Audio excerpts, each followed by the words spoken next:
Chapter 23, Section 1. World War I ended very abruptly. Industries were caught by surprise. They had been working at full capacity, supporting the war effort, and then demand from the military dried up. We were getting ready to go through a period of demobilization. You have to mobilize to get ready for war, and then after war you need to demobilize. This is a transition from wartime to peacetime production levels. You've got 4.5 million soldiers returning to the workforce. We didn't have 4.5 million jobs just sitting there waiting for them. So unemployment is on the rise. With all these extra workers, wages fall. Yet prices never rise and they never fall as fast as they rose. So prices were still high. You had women in the workforce that were encouraged to give up their jobs. They were told you join the workforce to help the country, so you should leave the workforce to help the country. The percentage of women working in 1920 was lower than it was in 1910. The cost of living was higher. People had put off purchases during the war. Now that they saw we had won, they're purchasing. Demand was greater than supply, so prices rose.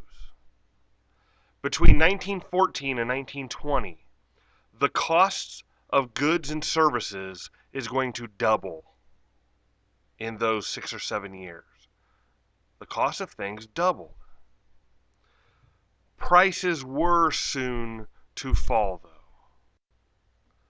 1920 to 1921, we're going to enter a recession. The government had canceled $2 billion worth of military contracts. Factories cut workers. By 1921, you had about 5 million people unemployed, around a 12% unemployment rate. And if you had jobs, it didn't mean you weren't affected by this. People with jobs suffered as well, with wages falling. Farmers are going to be affected. As Europe had fallen apart, farm production had increased. But now as Europe was slowly starting to recover, U.S. farmers suffer. Let's look at some examples here. If you were a cotton farmer in 1919, you're selling your cotton for 35 cents a pound. You're doing all right. But a year later, it's 16 cents a pound. Your income was cut in half. If you were a wheat farmer in 1919, you're selling your wheat for $2 a bushel. Look what happens 2 years later. 52 cents a bushel. You're making a quarter of what you used to make. Hundreds of thousands of farmers are going to lose their land. One of the agreements between workers and the government during the war was workers would not take a strike. Going on strike only hurts the country when you're at war. But now that the war is over, they can express their discontent. They could go on strike if they need to. For example, you saw in the steel industry some strikes. During the war, if you worked in the steel industry, you were working 7 days a week, almost 10 hours a day. And you had those workers saying, all right, that's enough, the war's over. Just in the year 1919, the year the war was over, there were almost 4,000 strikes, many of them violent. It wasn't just picketing. You started hearing, you remember, we talked about during the war, if it was un-American, people were scared of it. If it was German, they went so far as to change the names. But now, you're going to enter this period of the Red Scare and this fear of communism and the fear that immigrants coming into our country could be bringing these crazy radical ideas with them. This doesn't sound like the 1920s people usually hear about. Usually you hear about the 20s being the roaring 20s. It was a big party for the 20s, the Great Gatsby style 20s. That's going to happen. We're going to recover from demobilization relatively quickly. Demobilization, that recession that resulted 1920, 1921, and it's about over. The U.S. economy in the 20s, the gross national product in 1922 was $70 billion. By the end of the 20s, it's $100 billion. Businesses were going to expand. Wages were going to go up. People were interested in new products, especially products that ran on electricity. It was during the 20s that electricity became common in U.S. homes. An abundance of energy, large network of power plants. By the end of the decade, 2/3 of U.S. homes had electricity, which created a new market for products that ran on electricity. And with our economy expanding in the 20s, people had the money to spend on this. People were buying mixers and food grinders and sewing machines and washing machines and radios and phonographs. If it ran on electricity, people wanted it. As demand was increasing, the industry needed to increase production.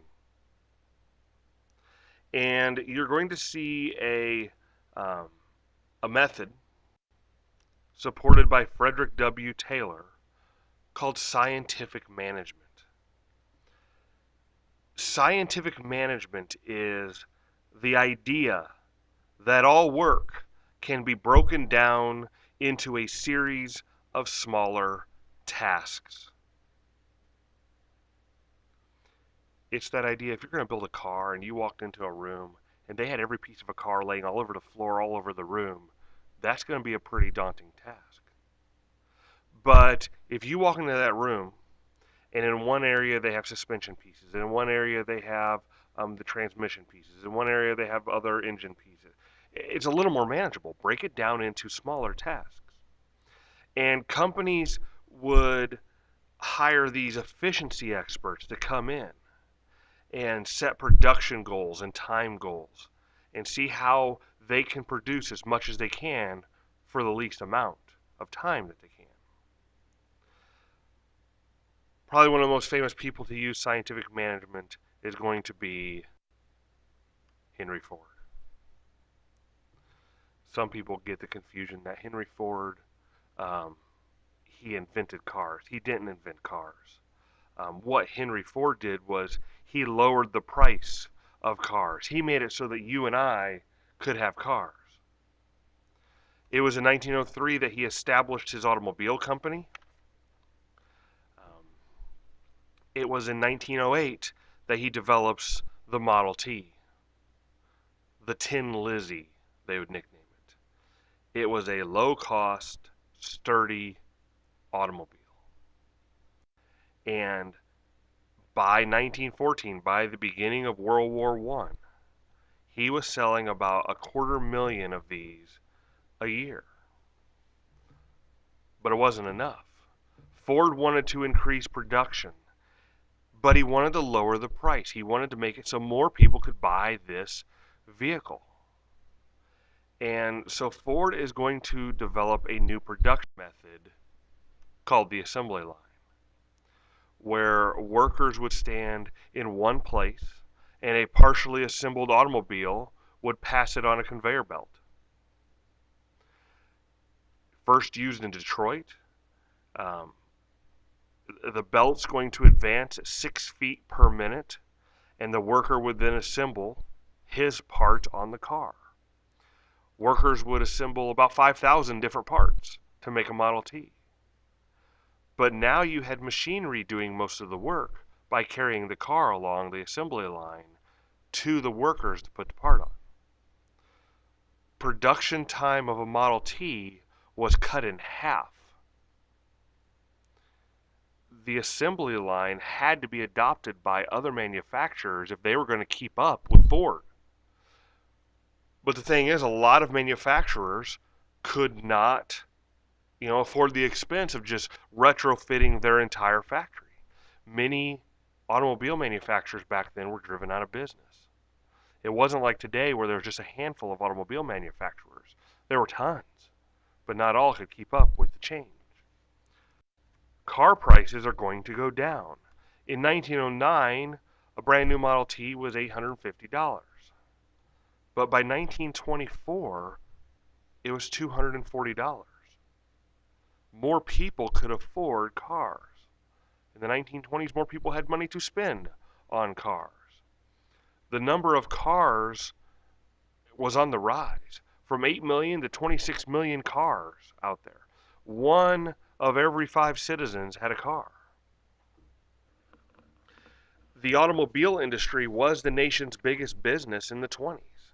I mean, they're using huge quantities of steel, rubber, glass. I mean, Ford was brilliant. I mean, he bought his own coal mines, his own iron ore mines. Ford bought his own timberland, his own glassworks, his own railroads, his own ships. He didn't have to depend on anybody else to give him the products he needed. By 1929, more than 1 million people were working in the automobile or automobile-related business.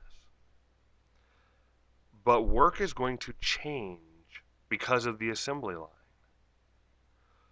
Productivity goes up, but work became more repetitive, tedious, boring, doing the same thing over and over. And you ended up with high employee turnover. People were bored and they moved on.